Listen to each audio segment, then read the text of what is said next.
बजरंगी जी की ओर से सुनने को मिला, गौरा रूसल कर हम गाल पकड़ के मनावा करी,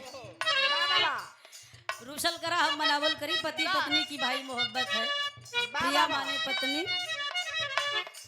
माता पार्वती अपने सखियन के बीच में कली की सुना हो ए बजरंग बली सुना,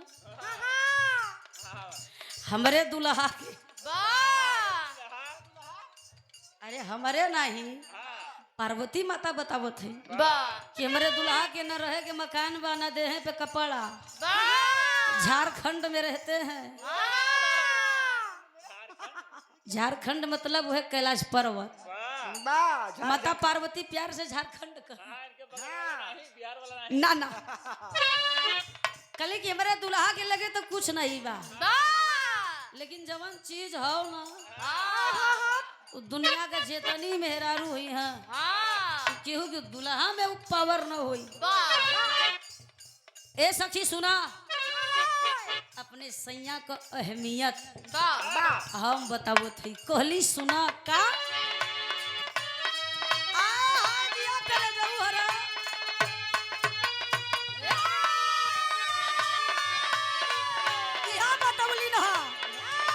माथे पे चंदा जाता में गंगा हो,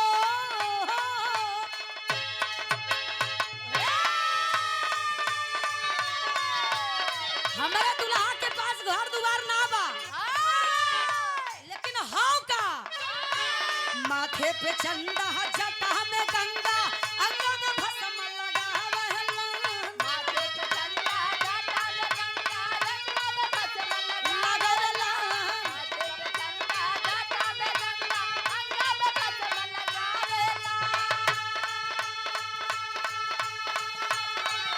अरे माथे पे चंदा जाता में गंगा, अंगों में भस्म लगावेलन, काने में कुंडल गोजर बिछू, काने में कुंडल गोजर बिछू, नाग गले लपटावेलन मोरा भोला जोगिया। ए सखी हो मोरा भोला जोगिया, हो मोरा भोला जोगिया, डिम डिम डामारू भोला जोगिया,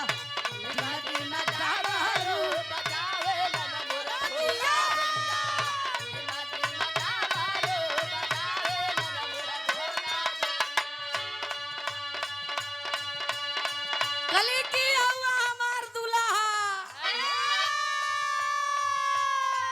ई हुआ दुनिया का मालिक हमार सैया।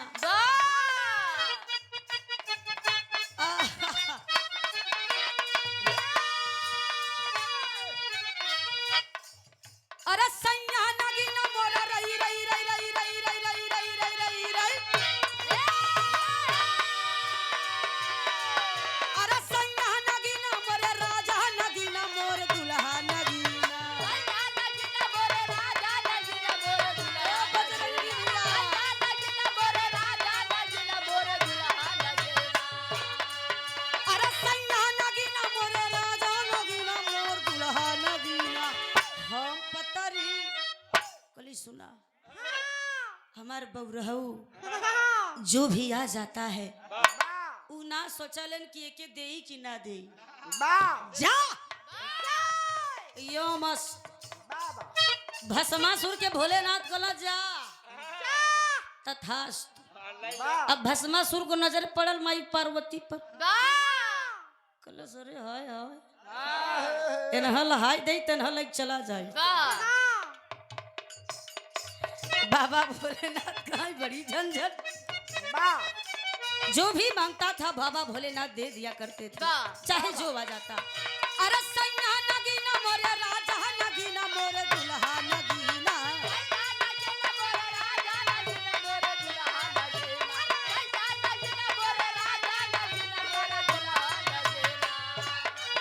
अरे दुल्हा नगीना मोरे सैया नगीना मोरे राजा नगीना, तो हम पोतरी हमर सैया नगीना बा।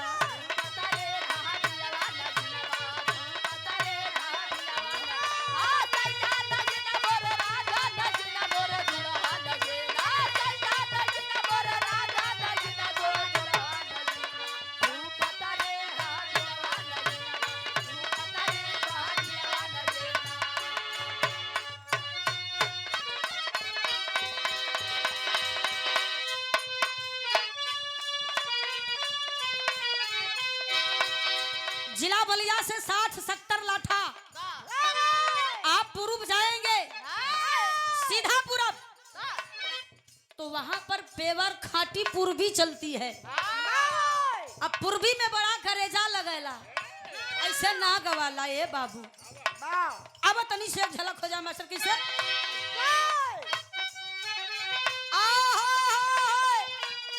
बढ़ी का तनी से लहाला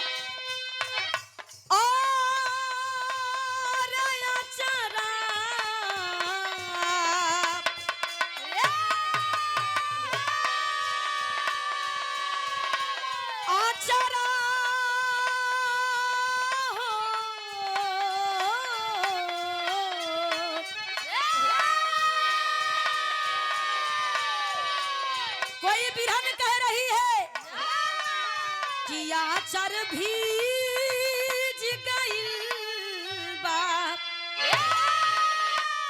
अरे नयनवा के नीर से न जाने कवना पीर से ना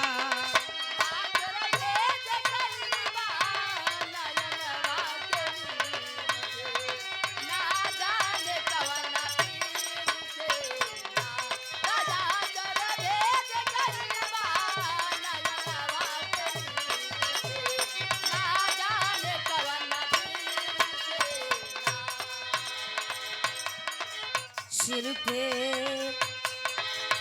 बूदा शोभेला,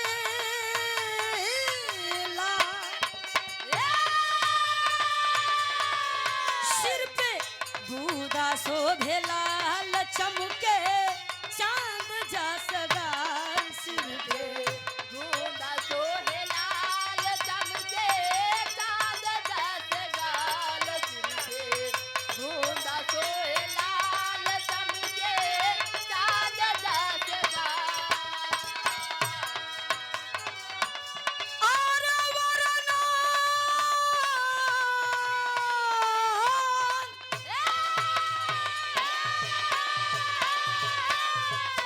वरनन केतना करी, वरनन केतना करी, पैर और सिर के